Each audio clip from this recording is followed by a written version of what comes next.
Darry, hello. It's the beginning of September 2022 and today's video is about saying farewell to DisplayPort.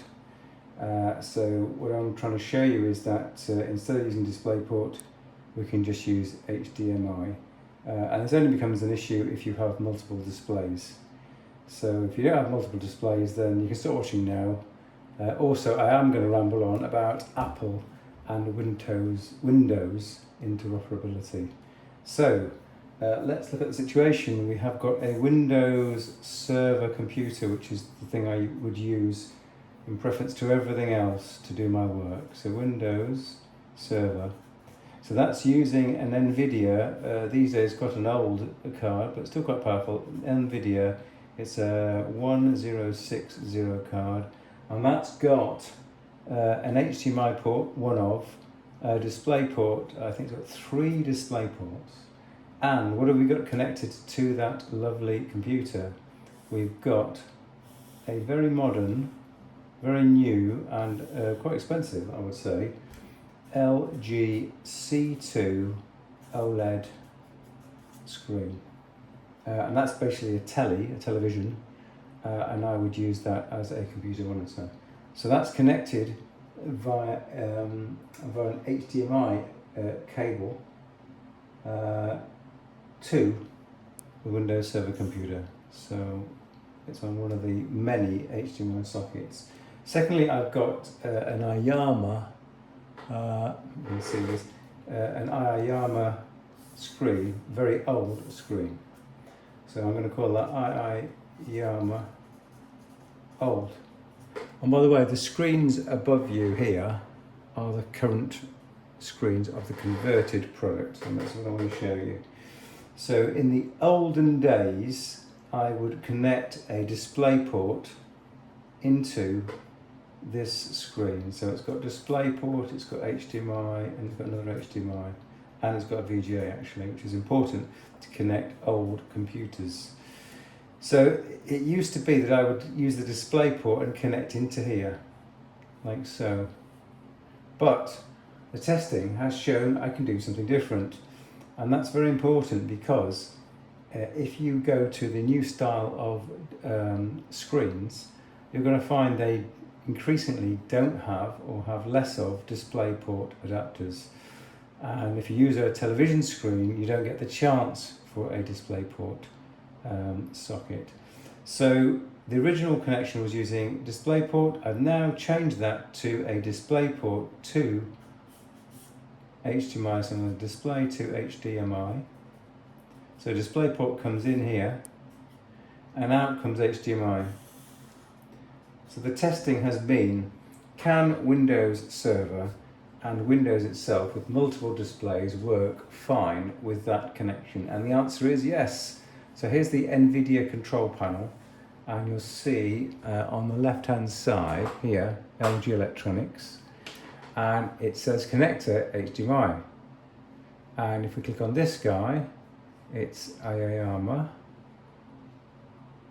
So nothing's working because I'm not using the mouse correctly. That's working now. And that says HDMI HDTV. So the first part of the video is solved, which is that in the future, should I get rid of this Ayama screen, which has always been a little bit annoying, to be honest. It's had a situation where it would randomly blank. I could never figure out why. But moving the window into the blanked screen like this would somehow fix it. It's very annoying. Anyway, that aside, the Ayama screen is now at least 5 or 6 years old, maybe older. And so part one of the upgrade plan was to change the HDMI connected screen for this brand new, fancy and expensive LG C2 OLED screen. So the second thing would be, if I wanted to change the second screen, I'd need a way to feed an HDMI input into this second screen. And we can see from the screens up ahead here, they are both running from HDMI outputs. But we're not done yet, because I'd like to now talk about interoperability and the fact that due to I guess, still having to support many friends and experts who require Apple computers, I'm forced into, I sound bitter and twisted and reluctant because I possibly am, I'm forced into maintaining a high level of expertise on Apple computers. So to that end, I've recently converted my frontline computer to be Mac based.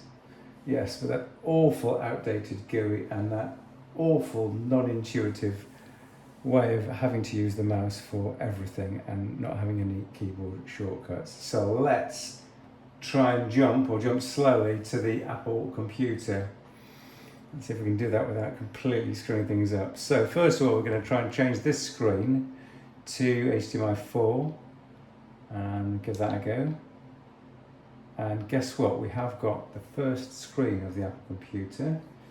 Next, we've got to get to the other remote control. I don't normally ever need to do this because I run everything from the Apple, and you're about to see how on HDMI 3.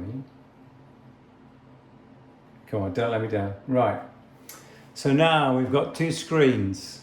On the left, we've got the first Apple screen. On the right, we've got the second Apple screen. So that's been driven from my Mac Mini. So let's add to my diagram, shall we? So on Mr. Diagram, we have got a Mac Mini. Mac Mini. It's got an HDMI output, H, and we're going to feed that into one of the many HDMI inputs of this screen. So that's going to go into there. And we're going to take a second USB-C. We're going to run it through a cheap converter. That's to C, if I call it that. And that's it's going to end up with an HDMI interface. So I've got my keyboard here. I've got a mouse here. And my normal state of affairs, therefore, let's concentrate on this diagram. The normal state of affairs is to have the Mac Mini running.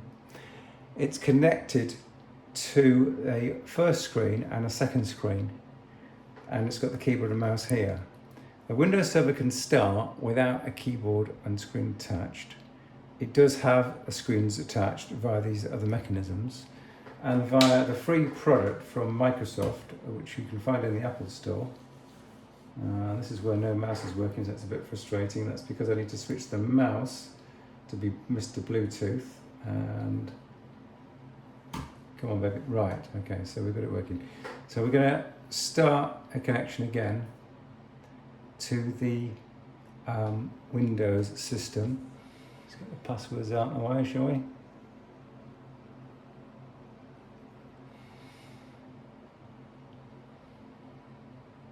Okie dokie.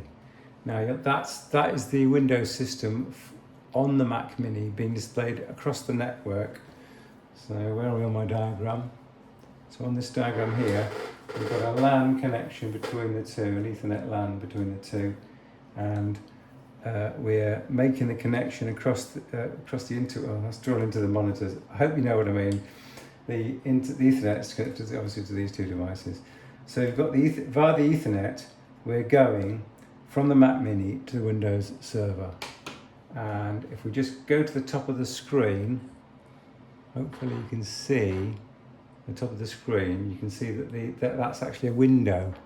And if I click on that to exit full screen, you'll see I'm now on the Mac Mini desktop, and there is my Windows, two full 4K screens of Windows on my Windows Server desktop. So I now have a way of interacting with both environments pretty seamlessly. If I want to interact directly with the Windows environment, I can maximize that window. That's going to be full screen on both of my 4K screens. And if I just want to interact with things like files, I can actually have a link on my desktop. I mean, my Windows Server can be exporting its file systems, and I can work within the Mac OS Finder and find those file systems. So that's the overall scenario, the two things I wanted to get across are, in the modern day, screens tend to not have display ports, or at least the screens that are in my budget tend not to have display ports. If you buy a high-end LG screen and use it as a computer monitor, you're only going to get HDMI inputs, in which case your typical NVIDIA graphics card, which has one HDMI and many display ports, is a bit annoyingly redundant. I have looked at new graphics cards, and they're still, display ports are still everywhere.